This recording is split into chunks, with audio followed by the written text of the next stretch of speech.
सुंदर राजकुमारी और एक राक्षस की कहानी। बहुत समय पहले की बात है। एक नगर में घनश्याम नाम का व्यापारी रहता था। उसकी 3 बेटियां थीं, जिन्हें वो बहुत प्यार करता था। व्यापारी को अपनी सभी बेटियों की चिंता रहती थी, क्योंकि उसे व्यापार के लिए विदेश जाना पड़ता था। जब भी वह वापस आता था, तो अपनी बेटियों के लिए कोई न कोई उपहार जरूर लेकर आता था। तीनों में से सबसे छोटी बेटी का नाम ब्यूटी था, जो सुंदर होने के साथ ही समझदार भी थी। उसे हर कोई पसंद करता था। एक बार घनश्याम को व्यापार के सिलसिले में समुद्र के पार जाना पड़ा। लौटते समय एक बहुत बड़े तूफान के कारण उसका सारा कमाया हुआ धन समुद्र में डूब गया। जैसे तैसे वह अपनी जान बचाकर एक टापू पर पहुंचा, जहां उसे एक बड़ा सा महल दिखा। वह महल के दरवाजे के पास पहुंचा। दरवाजा जादुई था, तो वह अपने आप खुल गया और व्यापारी महल के अंदर चला गया। महल अंदर से बहुत सुंदर था और उसके बीचों बीच एक बड़ी मेज पर बहुत सारा खाना रखा हुआ था। व्यापारी को तेज भूख लगी थी, तो उसने मेज से एक सेब उठाकर खा लिया। तभी वहां एक बीस्ट यानी राक्षस के हंसने की आवाज आने लगी। व्यापारी आवाज सुनकर डर गया और छुपने लगा। तभी बीस्ट ने कहा कि डरो नहीं, आप हमारे मेहमान हैं। आराम से खान खाकर आप जा सकते हैं। बीस्ट के व्यवहार से व्यापारी बहुत खुश हुआ और उसने पेट भरकर खाना खाया और उसे धन्यवाद कहकर जाने लगा। महल से बाहर निकलते हुए व्यापारी की नज़र एक गुलाब पर पड़ी। उसने गुलाब को उठाने की कोशिश की। यह देखकर बीस्ट को गुस्सा आया और वह व्यापारी पर चिल्लाने लगा। उसने कहा कि तुमने बहुत बड़ी गलती की है और इसकी सजा तुमको मिलेगी। अब तुम्हें जीवन भर यहाँ रहना पड़ेगा। यह सुनकर व्यापारी डर गया और उसने कहा कि मुझे माफ कर दो।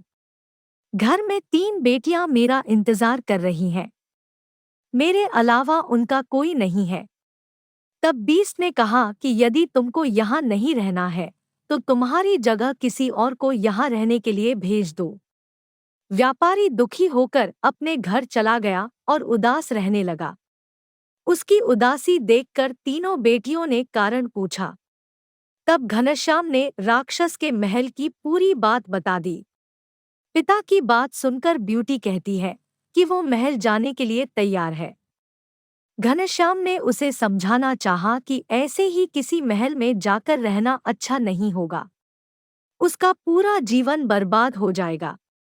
ब्यूटी ने पिता की बात बिल्कुल नहीं सुनी। मजबूर होकर घनश्याम ने बीस्ट के महल में अपनी सबसे छोटी बेटी को भेज दिया। महल जाकर ब्यूटी ने सभी को अपने स्वभाव से दोस्त बना लिया। बीस्ट भी उससे खुश था। थोड़े समय बाद बीस्ट को ब्यूटी पसंद आने लगी थी और वो उससे शादी करने के सपने देखने लगा। यह सपना देखते ही वो हर बार यह सोचकर डर जाता था कि वह एक राक्षस है। उससे इतनी अच्छी लड़की कैसे प्यार कर सकती है।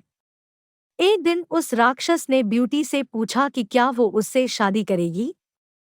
ब्यूटी ने बिना डरे राक्षस को मना कर दिया। ब्यूटी के मुंह से ना सुनने के बाद बीस्ट दुखी होकर चला गया। राक्षस रोज ब्यूटी से शादी की बात करता और वह रोज मना कर देती। देखते ही देखते बीस्ट ने उसे अपने घर वापस जाने की इजाजत दे दी। ब्यूटी बहुत खुश हुई। फिर राक्षस ने ब्यूटी को एक अंगूठी देते हुए कहा कि अगर तुम्हें कभी भी वापस आने का मन करे, तो तुम इसे अपनी उंगली से उतार देना। ब्यूटी घर पहुंची और अपने परिवार के साथ खुशी खुशी रहने लगी। 2 हफ्ते बाद उसे अचानक राक्षस की याद आई। उसने हाथ से अंगूठी उतारी और महल पहुंच गई।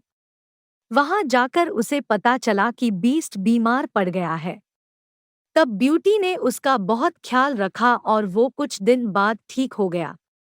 ठीक होने के बाद राक्षस रोज ब्यूटी की सेवा करता था। उसका प्यार देखकर ब्यूटी को वह पसंद आने लगा। एक दिन जब दोबारा राक्षस ने उससे शादी के बारे में पूछा तो ब्यूटी ने हाँ कर दी। तब बीस्ट ने पूछा कि क्या वो इतने बड़े और अजीब से दिखने वाले राक्षस के साथ जिंदगी भर रह सकती है। उसने कहा कि हाँ, वो उससे प्यार करने लगी है। ब्यूटी ने जैसे ही ऐसा कहा तो वह राक्षस अचानक राजकुमार बन गया। तब राक्षस ने उसे बताया कि वह बुरे श्राप के कारण राजकुमार से बीस्ट बन गया था। उसने कहा है कि यह श्राप केवल सच्चे प्यार से ही दूर हो सकता था, जो हो गया। इसके बाद ब्यूटी और राजकुमार ने शादी कर ली और दोनों खुशी खुशी रहने लगे। कहानी से सीख। किसी की भी शक्ल देखकर उसे अच्छा या बुरा नहीं कहते। इंसान के चेहरे की जगह उसके गुण देखने चाहिए। आशा है आपको हमारी कहानी पसंद आई। ऐसी ही अच्छी कहानियों के लिए हमारे चैनल को लाइक और सब्सक्राइब करें। धन्यवाद।